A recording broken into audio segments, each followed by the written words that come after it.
materi kita untuk minggu ini jadi kita akan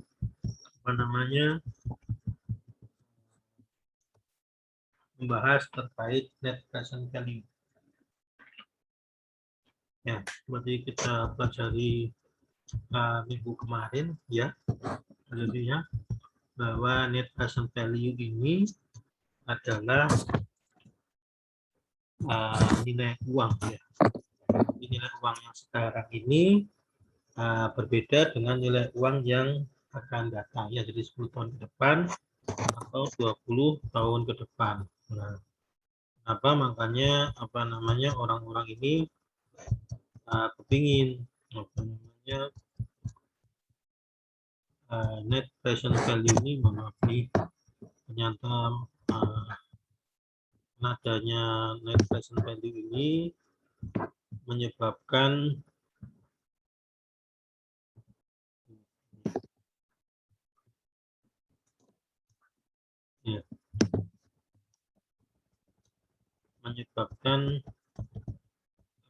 nilai uang ya, nilai uang berbeda dengan yang sebelumnya ya. Nah, ya. Jadi pada prinsipnya ini kita hasilkan bahwa NPV ini harus positif ya. Kalau positif berarti investasi yang uang yang akan kita investasikan atau membeli modal ini layak untuk diikuti ya. Karena apa? Nanti hasilnya positif ya.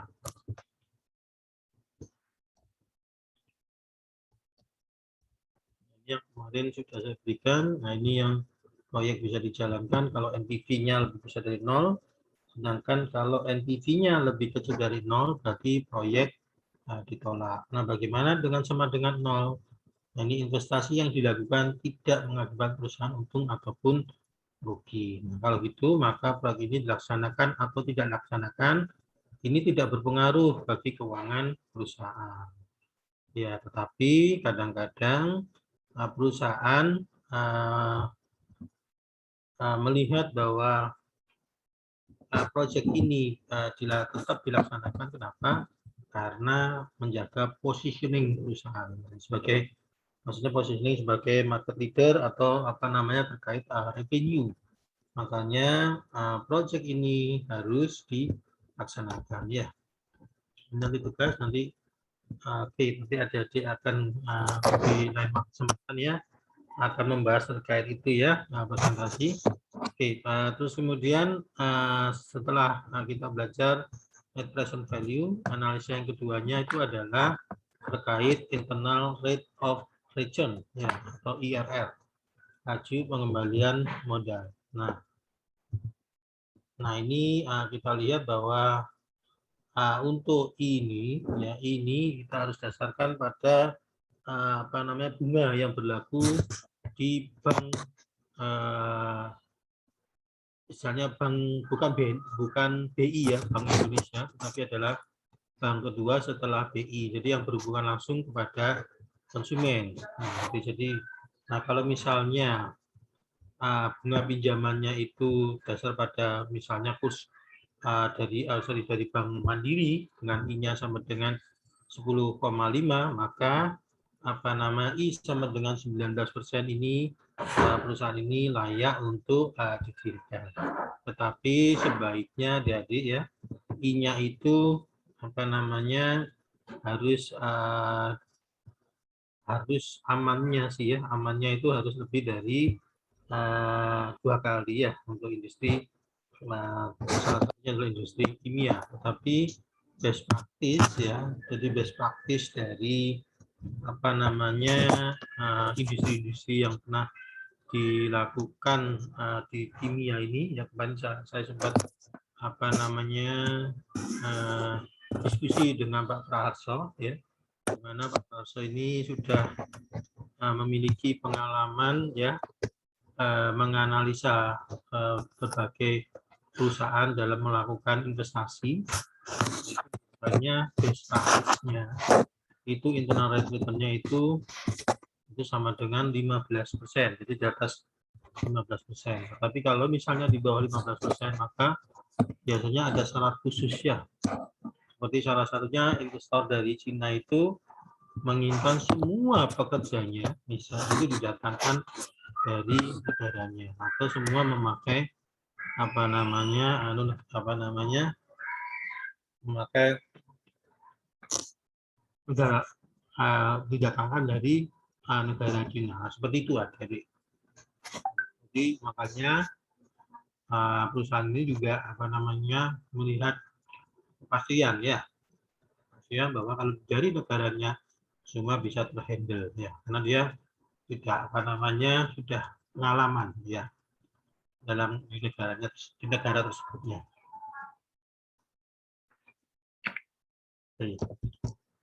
Nah, ya, take any investment opportunity where the IRR exceed the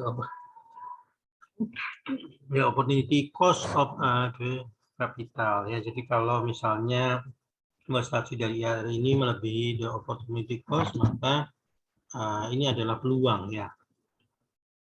Turn down any opportunity whose IRR is less the opportunity cost of the capital. Jadi kalau misalnya dalam arti di sini kalau I-nya dia jadi kalau dari I-nya maka ini akan sangat berbahaya, ditinggalkan saja ya. Nah, di sini ada yang dinamakan dengan hurdle rate ya. Jadi inilah best practice-nya. Hurdle rate is the minimum rate of return on a project or investment required by a manager or investor. Jadi nanti kita lihat berdasarkan reference 19. Jadi not IRR lebih besar dari hurdle rate, the project would most likely to process. Nah, jadi hurdle rate ini adalah angka batas kalau di mana IRR apabila lebih besar dari hurdle rate ini, maka project ini bisa dilaksanakan. Tetapi kalau kurang dari hurdle rate, nah ini ada syarat-syarat khusus atau sebaiknya ditinggalkan. Nah, ini bagaimana kita menghitung dari IRR, di mana NPV-nya sama dengan 0 itu ya. Jadi dari begitu I sama dengan 19 ini ya, 19%, nanti itu bisa dihitung ya. Bisa dihitung berapa I ya. Oke.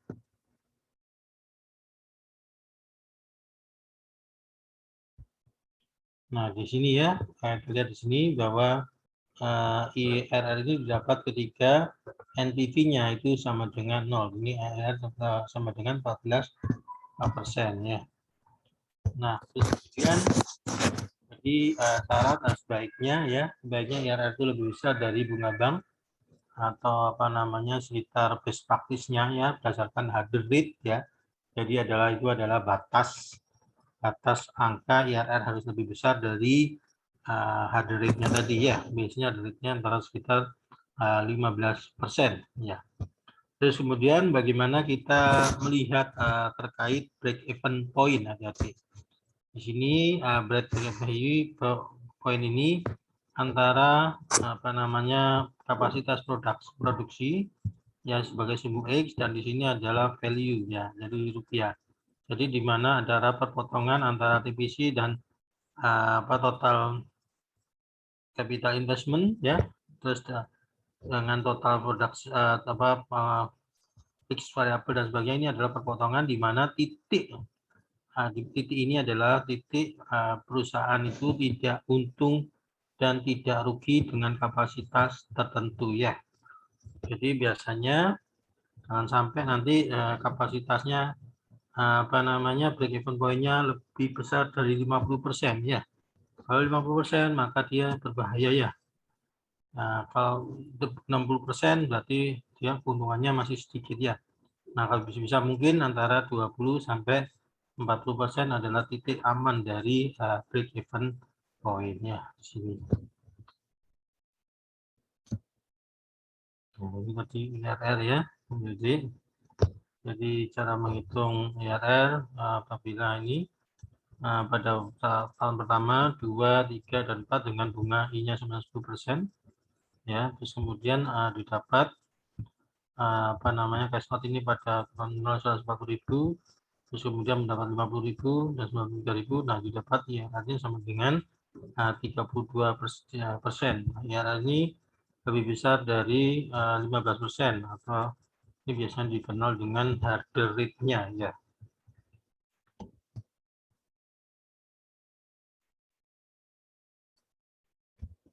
Oke. Nah, analisa yang ketiga itu adalah payout time, di mana laju pengembalian modal, ya. Kira-kira berapa persen, berapa tahun modal bisa akumulatif, ya. Nah, biasanya semakin cepat semakin baik, ya. Tapi kalau terlalu cepat juga investor akan melihat apakah pabrik ini benar, ya, perhitungannya. Takutnya ada ada otak-atik angka, ya, yang menyebabkan pabrik itu tidak ada sesuatu yang aneh gitu, ya. Nah, itu, ya. Nah, kita juga melihat adik-adik dalam menghitung time ini, kita melihat umur pabrik, ya. Misalnya umur pabrik itu 10 tahun. Ternyata PO time-nya 6 tahun. Wah, ini jelas sangat investor akan tidak berani menginvestasikan uang untuk mengerjakan proyek ini, ya, mendirikan pabrik ini. Kenapa? Karena lebih dari 50% umur pabrik, ya. Bayangkan adik-adik, ya, sudah membayar bunga 50% habis, 50% lagi itu pabrik sudah ditutup, ya, karena umur pabrik kurang 10 tahun. Nah, ini adik-adik harus hati-hati, ya. Kadang-kadang adik-adik dalam menentukan desain pabrik itu melihat hanya umur pabrik saja. Umur pabrik 10 tahun, ya, karena bajemannya seperti itu. Jangan, ya. Jadi adik-adik melihat bahwa pertama terkait dengan yang digunakan, ya. Kira-kira material yang digunakan ini misalnya pakai stainless steel, ya, umurnya jelas lebih dari 10 tahun, ya, dibandingkan dengan Anda menggunakan carbon steel. Tolong dipelajari terkait itu, ya. Nah, untuk perusahaan-perusahaan yang high capital cost, ya, seperti perusahaan petrokimia, ya, perusahaan semen, itu jelas umur pabrik lebih dari 10 tahun, ya. Jadi kalau misalnya umur pabrik kurang dari 10 tahun, ini jelas tidak menguntungkan, ya, karena itu adalah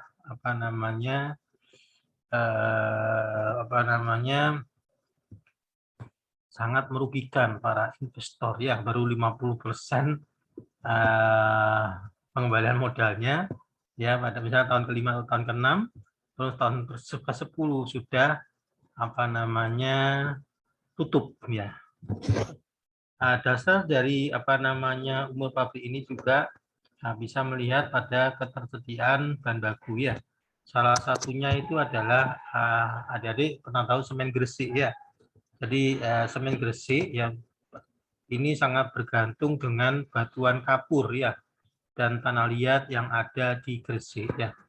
Begitu tanah liat dan batu kapurnya habis, maka dia pindah ke Tuban, ya. Jadi berganti nama mungkin, ya, menjadi semen Tuban mungkin, ya. Nah, itu jadi karena kenapa? Kalau misalnya tetap pabriknya di Gresik, terus kemudian bahan baku dari Tuban, dari Tuban ke Gresik ini membutuhkan waktu, sehingga misalnya dalam mengambil bahan baku tersebut itu kadar air akan semakin besar, sehingga treatmentnya itu akan sangat susah. Makanya sebaiknya dari semen Gresik ini dia mendekati bahan baku. Nah, kalau bahan bakunya sudah habis dalam waktu 15-20 tahun, ya, dia akan pindah. Seperti itu adalah bagaimana cara melihat umur dari pabriknya, ya. Nah, ini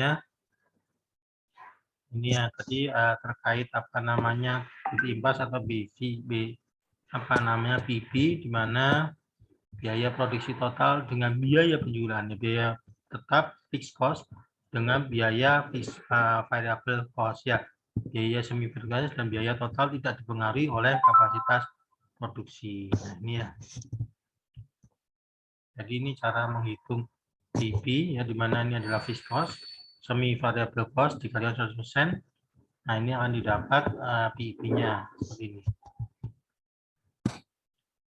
Nah, terus kemudian terkait the structure of investment cost ya. Jadi apa namanya, ini adalah dasar menentukan apa namanya fixed capital investment, di mana ada 5,4 dari I-nya ini.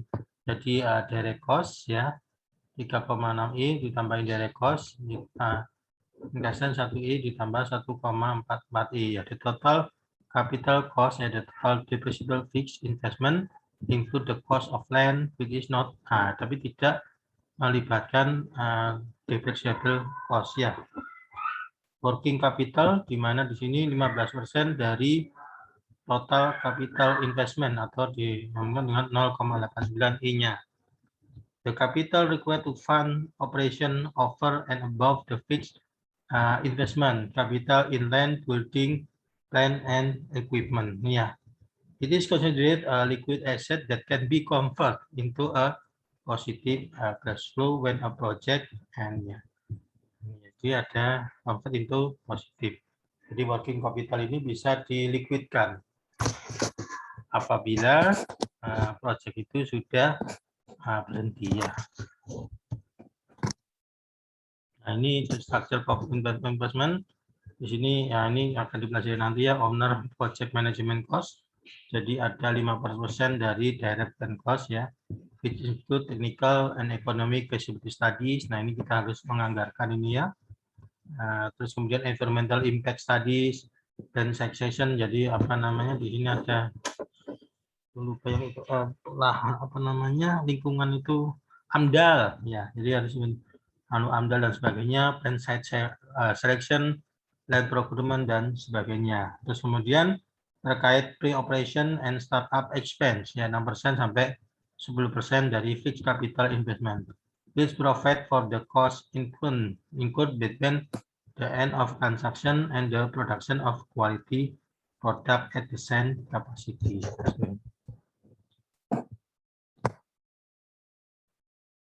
Oke, ini untuk interest dari compression 7,5 sampai 18% of fixed capital investment depending on the interest rate, the length of the transaction period, and when funds are borrowed. Kapan dari pinjaman itu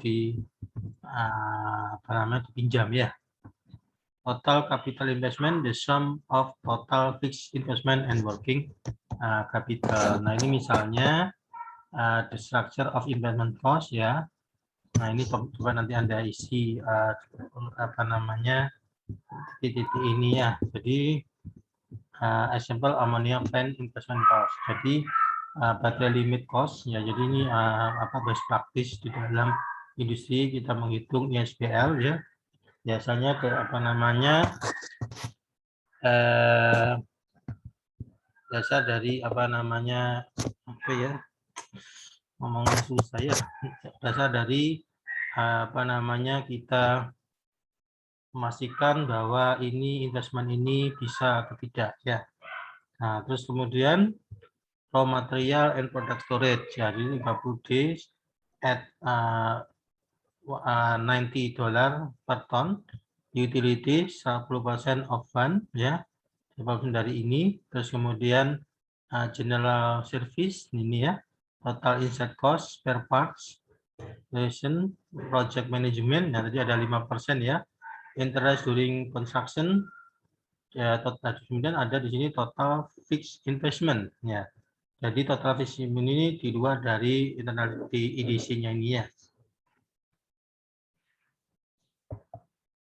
Nah, ini ya. Jadi ini ada yang terkait apa namanya structure dari produk. dan production cost atau manufacturing cost ini ada yang dinamakan dengan variable cost dan fixed cost ya. Jadi variable cost ini jelas increase with the production rate ya. Jadi kalau semakin banyak produk yang dihasilkan, maka cost-nya juga akan semakin besar. Di sini ada cost dari raw material, chemical and catalyst ya, large component ya. Kebanyakan ini kebanyakan ini ya. Terus utilities-nya ada electricity, steam dan sebagainya. Terus ada kontrak labor ya, when production ends the contract labor is no longer needed. Jadi begitu tergantung dari kontraknya. Kalau misalnya production berakhir ya, maka jelas kontrak dari tenaga honorer istilahnya ya, ini juga akan berakhir ya. Terus kemudian di sini ada fixed cost ya, not readily influenced by the production rate-nya. Nah, fixed cost ini salah satunya itu adalah depreciation ya. An accounting method used to distribute the initial investment cost of productive asset as a plan, offer dan sebagainya. Nah, ini production cost, manufacturing cost ya. The sum of all of the cost required to make a product ya. Terus kemudian di sini ada fixed cost, ada operating labor, ada maintenance cost. Nah, ini ada jadi bisa baca ya di dalam slide saya nanti ya. Terus kemudian di sini ada fixed cost, not administration expense and supervision, insurance tax ya, together typically account ini antara 1 sampai 2,% dari total installed cost-nya. Nah, di sini ada terkait dengan capex ya, di istilah capex dan opex ya. Capex atau yang dikenal dengan capital expenditure ya.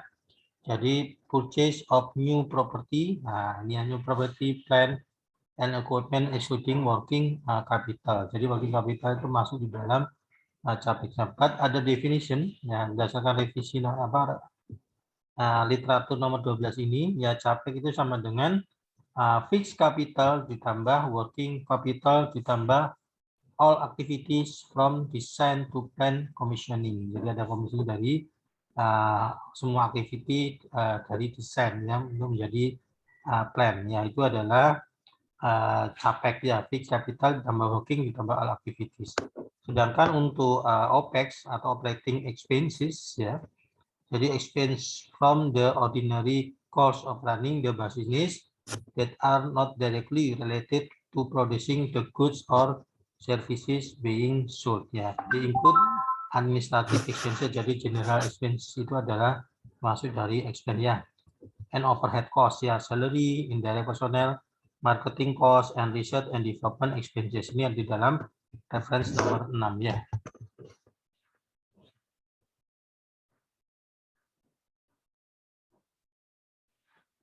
Nah, ini ya, estimate range of cost estimate reliability.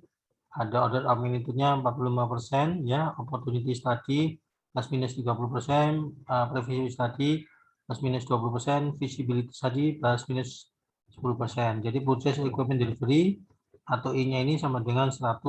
Nah, ini berdasarkan reference nomor 10 ya. Total direct cost atau direct cost ini sama dengan 3,6 kalikan I-nya.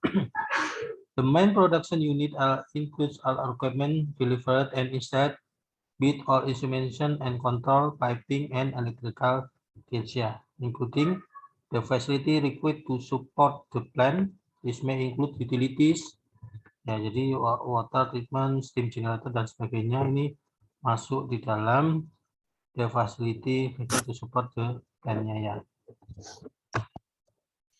Nah, ini adalah production cost ya. Example, total production per day ya, day per year ya. Ini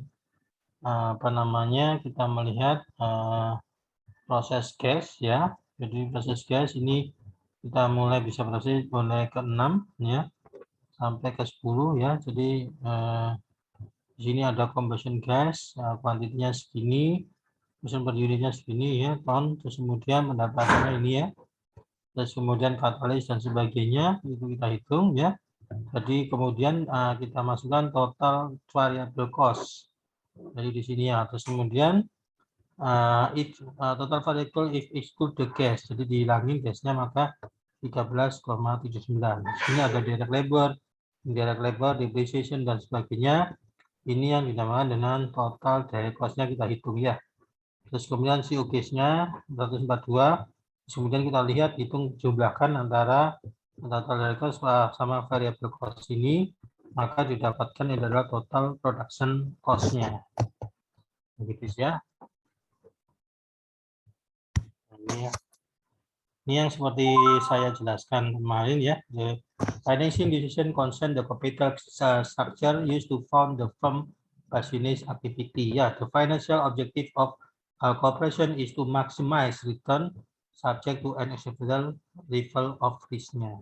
Jadi nanti setiap perusahaan dan setiap bidang dari perusahaan ini memiliki tingkat risiko yang berbeda-beda ya. Jadi tergantung dari dari pemegang sahamnya. Jadi acceptable risk-nya yang bisa diterima itu bagaimana sampai berapa angkanya ya. Karena pemegang saham yang konservatif dengan yang moderat dan yang ini itu sangat berbeda ya. Return are generated from the net cash flow of the business. This is uncertainty or variable of expected cash flow derived from ini business risk and financial risk-nya. Debt to equity rate-nya. Nah, ini disingkat dengan D/E ya. D/E ratio is the ratio to fund contribute by shareholder to fund borrowed debt. Jadi kita untuk menghitung kita pinjam atau tidak ya. They indicate the risk of being unable to meet interest due and principal repayment associated with the use of debt ya. It's the risk of the insolvency. Ya, ini jadi kita mau melihat bahwa kira-kira able atau unable ya to meet interest due to principal repayment. Earning per share ya, ada ini yang dinamakan dengan EPS, is the net return of the company share expressed in the cent per share. Nah ini ya, jadi bagaimana kita men-share pendapatan dari perusahaannya. If the cost of debt, if the cost of debt is less than the return achieved, nah ini ya, issue more debt will benefit shareholder and account higher EPS. However, high capital increase a company level of financial risk and thus the risk and insolvency. Ya. Nah ini ya, jadi memang tidak ada patokan ya, tidak ada agreement terkait rasio dari D/E yang ideal ini ya. Ini berdasarkan best practice ya. Faktor influencing the D/E ratio in the practice are industry norms-nya. Jadi norma industrinya, historical level of firm ratio, jadi secara historisnya bagaimana, limit imposed by lenders, group, dan governance ya, expectation based on borrow species in management assessment on the firm capacity to serve debt. Nah ini salah satu gimana kita mencari total investment cost-nya ya. Ini jadi tidak perlu didetailkan ya, karena ini adalah hanya untuk mengetahui ya. Saya rasa itu dari terkait analisa ekonomi ya. Saya rasa ini nanti adik-adik saya akan mengundang Pak Praso. Jadi untuk bisa melihat ya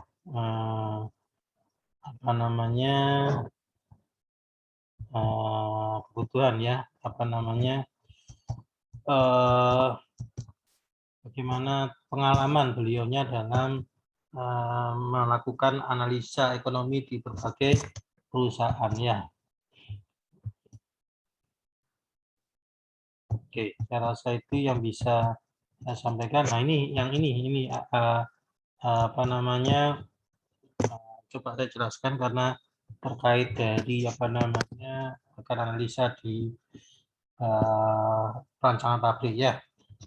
Method of assessing the risk ya. Jadi salah satu metode yang bisa menganalisa terkait risiko Nah, untuk dalam financial analysis ini adalah skenario analisis, the less favorable, fair, and most favorable ini ya terkait NPV estimate. Jadi sensitif. Jadi bisa terkait dengan NPV, bisa terkait dengan IRR ya. Sensitive analysis to evaluate the different outcome that will result from an investment due to variation of various parameter. Jadi ada berbagai parameter ya, berbagai parameter yang menyebabkan bahwa apakah analisa, apakah terjadi perubahan misalnya di cost ya, di harga material ini berdampak pada keberlangsungan dari perusahaan. Nah, itu dilakukan analisa sensitivity dengan merubah harga material tadi, apa dampaknya buat keberlangsungan dari perusahaan ya. Ada yang dinamakan dengan Monte Carlo simulation ya, develop a probability distribution of net present value. Jadi di sini kita lihat parameter against dari IRR ya, internal rate return. Jadi variasinya ya di sini sensitivity on natural gas cost, jadi biaya dari natural gasnya. Nah ini bila berkurang 20% dampaknya apa? Harganya jadi 3,24, IRR-nya menjadi 14,9. Jika berkurangnya 10%, maka dampaknya harganya turun 40%, maka IRR menjadi 14,4 turun ya. Terus kalau harganya tidak berubah, maka dia IRR menjadi 13,9. Terus kalau harganya menjadi 10% berubah, maka IRR turun jadi 13,3, dan IRR 20%, maka 12,8.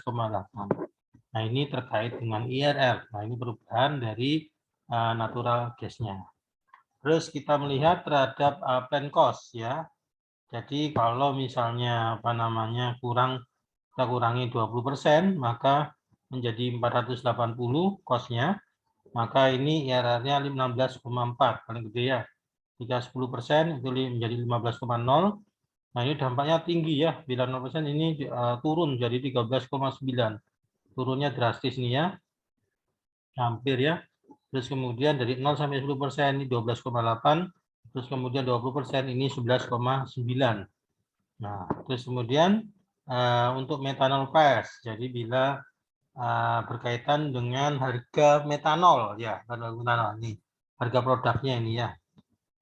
Terus kemudian bila berkurang 20% jadi 8,8. Wah, ini berpengaruh sekali ya, signifikan ya. Jika 10% menjadi 11,4, 0% 13,9. Nah, jika jadi 20% maka IRR-nya jadi 18,2. Jadi yang sangat berpengaruh adalah terkait perubahan harga dari produk. Nah, ini metanol price-nya. Jadi pembuatan metanol ini ya. Nah, ini ya. Jadi kita grafikan di mana blok yang merah ini natural gas cost. Terus ini adalah plan cost dan ini metanol price-nya. Kita melihat, ini dampaknya kenaikannya signifikan. Ya. Oke, saya rasa itu yang bisa saya sampaikan adik-adik ya terkait analisa ekonomi ini. Mungkin ya ini referensi yang kami gunakan. Rasa itu yang bisa saya sampaikan. Saya akhiri. Assalamualaikum warahmatullahi wabarakatuh. Selamat pagi adik-adik. Terima kasih.